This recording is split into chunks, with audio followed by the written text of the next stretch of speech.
یہ سن کر سب پریشان ہو گئے کہ کھانا کھانے کا نہ جانے کیا نتیجہ ہوگا۔ آپ علیہ الصلوۃ والسلام نے یہ دیکھ کر ارشاد فرمایا، اچھا فقراء، مساکین، معذوروں اور مریضوں کو بلاؤ اور ان کا حق ہے۔ ہزاروں لوگوں نے پیٹ بھر کر کھانا کھایا مگر دسترخوان میں کوئی کمی نہیں آئی۔ بتایا جاتا ہے کہ غریب نے کھانا کھایا تو وہ غنی ہو گیا، نابینا نے کھانا کھایا تو اس کو بینائی مل گئی، مریض نے کھانا کھایا تو صحت مند ہو گیا۔ رات کے وقت کھانا وقت پر چلا گیا۔ جو لوگ خوان نعمت سے محروم ہو گئے تھے انہوں نے افسوس کے ساتھ کہا کہ ہم بہشت کی نعمتوں سے محروم ہو گئے۔ اللہ تعالیٰ کے حکم سے دوسرے دن پھر خوان نعمت لوگوں کے لیے آیا۔ کثیر تعداد میں لوگوں نے کھایا، جس کو جو ذائقہ پسند تھا وہ اس سے محسوس ہوا۔ 40 دن تک یہ سلسلہ جاری رہا۔ براہ راست آسمان سے آنے والے کھانے کے لیے شرط تھی کہ اس کو صرف فقیر، مسکین اور مریض کھائیں گے۔ دولت مند اور صحت مند افراد کے لیے ممانعت تھی۔ چند روز کے بعد اس حکم کی خلاف ورزی شروع ہو گئی تو یہ حکم آیا کہ سب لوگ اس کو کھائیں لیکن دوسرے دن کے لیے بچا کر نہ رکھیں۔ کچھ عرصے بعد لوگوں نے اس حکم کو فراموش کر دیا اور خلاف ورزی شروع کر دی۔ اس کا نتیجہ یہ نکلا کہ آسمان سے خوان آنا بند ہو گیا۔ سزا کے طور پر اللہ تعالیٰ نے خلاف ورزی کرنے والوں کی شکلیں سور اور بندروں کی کر دی۔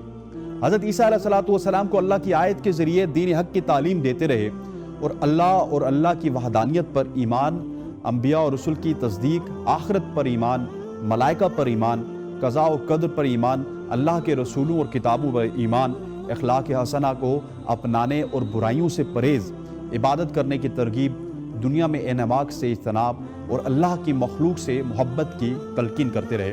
مگر صدیوں سے بغاوت ان کی گٹی میں پڑی ہوئی تھی۔ لوگوں نے حضرت عیسیٰ علیہ الصلوۃ والسلام اور ان کے حواریوں کی مخالفت کو اپنا شعار بنا لیا۔ دنیاوی جاہ جلال کے لحاظ سے کمزور اور ناتواں لوگوں کا طبقہ اگر اخلاص و دیانت کے ساتھ حق کی آواز پر لبیک کہتا تو بنی اسرائیل کا سرکش اور مغرور حلقہ اللہ کے پیغمبر کے شان میں گستاخی کرتا، توہین، تذلیل اور تکذیب کا مظاہرہ کرتا۔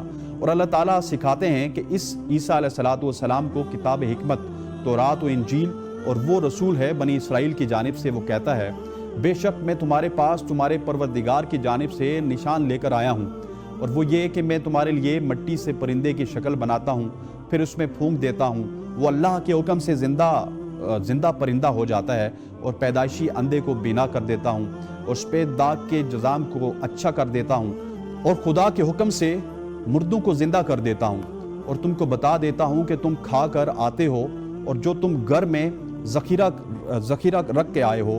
سو اگر تم حقیقی ایمان رکھتے ہو تو بلا شبہ ان امور میں پوری نشانی ہے، اور میں تورات کی تصدیق کرنے والا ہوں تاکہ بعض ان چیزوں کو جو تم پر حرام ہو گئی ہیں میں تمہارے لیے حلال کر دوں۔ تمہارے لیے پروردگار کے پاس سے نشان لایا ہوں، پس تم اللہ سے ڈرو، میری اطاعت کرو، بلا شبہ میرا اور تمہارا مددگار سو اس کی عبادت کرو، یہی سیدھا راستہ ہے۔ عیسیٰ ابن مریم، تو میری اس نعمت کو پا کر جب تو میرے حکم سے گارے سے پرندے کی شکل بنا دیتا اور پھر اس میں پھونک دیتا اور وہ میرے حکم سے زندہ پرندہ بن جاتا، اور جب تو میرے حکم سے پیدائشی اندھے کو بینا اور سفید داغ کے کوڑ کو اچھا کر دیتا، اور جب تو میرے حکم سے مردہ کو زندہ کر کے قبر سے نکالتا تھا، اور اگر کوئی معجزہ دیکھتے ہیں تو منہ پھیر لیتے ہیں اور کہہ دیتے ہیں کہ یہ تو پہلے سے چلا آتا ہوا جادو ہے۔ قرآن پاک میں حضرت عیسیٰ کے 4 معجزات کا تذکرہ ہے۔ اللہ تعالیٰ کے حکم سے مردوں کو زندہ کرنا، پیدائشی اندھے کو بینا اور جزامی کو تندرست کرنا، مٹی سے پرندے بنا کر اس میں پھونک دیتے تھے اور خدا کے حکم سے اس میں زندگی دوڑ جاتی تھی۔ حضرت عیسیٰ علیہ الصلوۃ والسلام یہ بھی بتا دیتے تھے کہ کس نے کیا کھایا اور خرچ کیا اور گھر میں کیا ذخیرہ موجود ہے۔ حضرت عیسیٰ علیہ الصلوۃ والسلام نے شادی نہیں کی اور گھر بھی نہیں بنایا، اور شہر شہر گاؤں گاؤں اللہ کے پیغام لوگوں کو سناتے، دین حق کی دعوت دیتے۔ رات ہوتی تو زمین پر سو جاتے۔ آپ علیہ الصلوۃ والسلام ذات اور پاکیزہ طبیعت سے اللہ تعالیٰ کی مخلوق روحانی تسکین اور جسمانی شفا پاتی تھی۔ آپ علیہ الصلوۃ والسلام جس جگہ سے گزرتے لوگوں کا ہجوم ہو جاتا اور لوگ آپ علیہ الصلوۃ والسلام کی والیانہ عقیدت اور محبت کا اظہار کرتے۔ حضرت عیسیٰ علیہ الصلوۃ والسلام کی بڑھتی ہوئی مقبولیت کو مخالفین نے حسد کی نگاہ سے دیکھا۔ سرداروں، فقیہوں، دانشوروں نے اللہ کے پیغمبر کے خلاف سازشیں شروع کر دی، اور ان کی سمجھ میں نہیں آتا تھا کہ کس طرح ان کو راستے سے ہٹایا جائے۔ بالآخر یہ طے ہوا کہ بادشاہ وقت سے ان کی شکایت کی گئی۔ ان لوگوں نے بادشاہ کی خدمت میں عرض کیا کہ عالی جاں، عیسیٰ علیہ السلام حکومت کے لیے خطرہ بن گیا ہے۔ اگر فوری طور پر اس کے خلاف کارروائی نہ کی گئی تو ہمارے آباء و اجداد کا دین باقی نہ رہے گا۔ اندیشہ ہے کہ آپ کا اقتدار بھی باقی نہیں رہے گا۔ اس شخص نے عجیب و غریب شعبدے دکھا کر عوام کو اپنا گرویدہ بنا لیا ہے اور وہ عوام کو اپنے ساتھ ملا کر بنی اسرائیل کا بادشاہ بننا چاہتا ہے۔ اس نے لوگوں کے شعور پر غلبہ حاصل کر لیا ہے اور ان کی عقل ختم کر دی ہے اور دین میں تحریف کر رہا ہے۔ اس فتنے کا فوری تدارک نہ کیا گیا تو ملک ہاتھ سے نکل جائے گا۔ کافی بحث و مباحثے کے بعد پلاطیس نے اجازت دی کہ وہ حضرت عیسیٰ علیہ السلام کو گرفتار کر کے شاہی دربار میں پیش کریں۔ سردار، فقیہ اور کاہن یہ فرمان حاصل کر کے بہت خوش ہوئے اور ایک دوسرے کو مبارکباد دی۔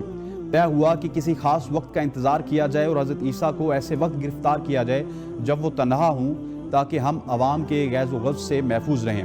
اور اپنے اس قول پر ہم نے مسیح عیسیٰ ابن مریم پیغمبر خدا کو قتل کر دیا، حالانکہ انہوں نے نہ اس کو قتل کیا اور نہ سولی پر چڑھایا، بلکہ اصل معاملہ ان پر مشتبہ ہو کر تھا، اور وہ جو لوگ اس کے قتل کے بارے میں جھگڑ رہے تھے بلا شبہ وہ اس کی جانب شک میں پڑے ہوئے تھے۔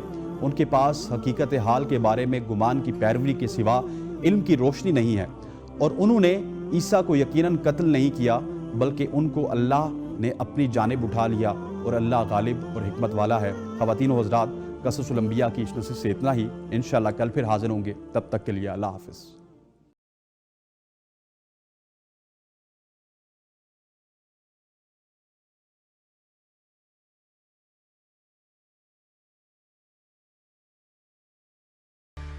جی حسنین، بہت بہت شکریہ۔